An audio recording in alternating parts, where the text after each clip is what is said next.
It seems like a strange thing in our country, given all that we know about the physical and mental health benefits of exercise, that only about 30% of Americans actually do it.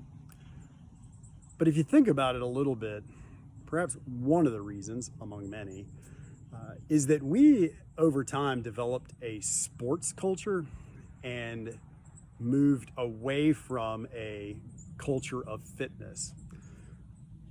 So much so that now we really have this youth sports industrial complex, this multi-billion dollar industry ordered to funneling young people through sports teams.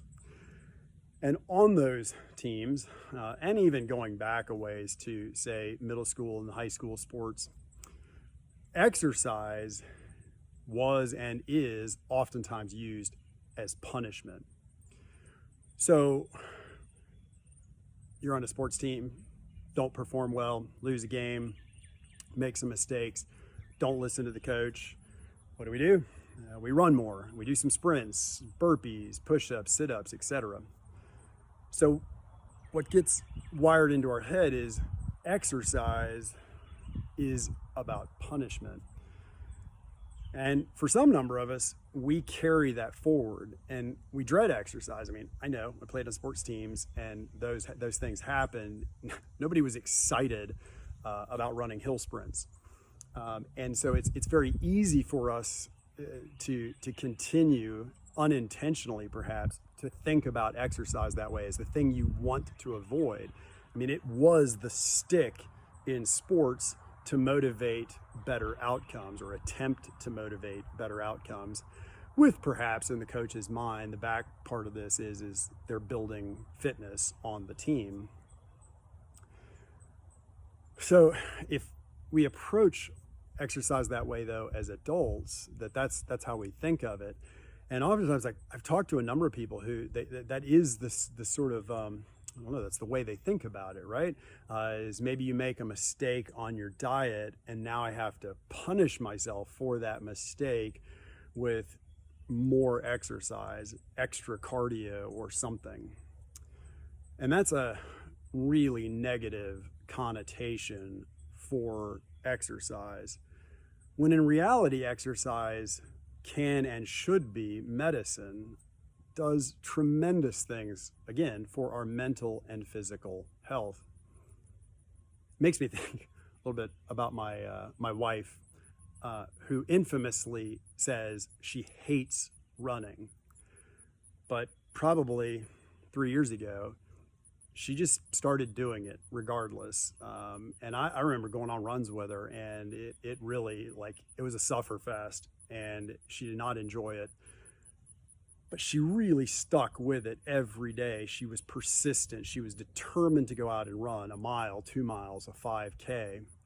So much so that in the last year, she, the one who hates running, and me, the one who grew up running and didn't really hate it that much, when we go on runs together, she's now the one pushing the pace. I'm oftentimes telling her, hey, can we dial back the pace a little bit?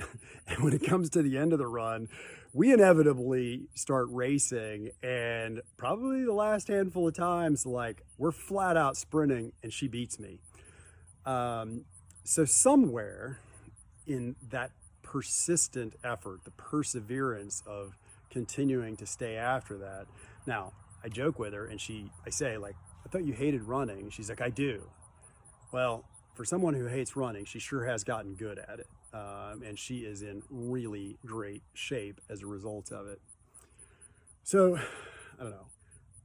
For anybody who is perhaps thinking about or would like to, or perhaps knows that they need to move more and exercise more, but somewhere in the back of your head, and you have this mindset of a very negative connotation with exercise. You dread it, you hate it, perhaps because of something, that happened on a sports team when you were, again, middle school or high school. I just encourage you to rethink that and see if you can kind of change your approach to it. That it doesn't have to be grueling. It doesn't have to be soul-crushing, brutal workouts. It can be slow and steady, right? Something as simple as a Couch to 5K program that you can get on your app, which it takes you out. It tells you to walk a certain amount of time and then jog for a short distance, and then you go back to walking. It's an 8-week program, and slowly over it starts to flip things where you're jogging a little bit more and you're walking a little bit less, until eventually, hey, you're running a 5K without stopping, and you are probably among the 1%, frankly, if you're doing it on a regular basis, the 1% of the fittest people in the country.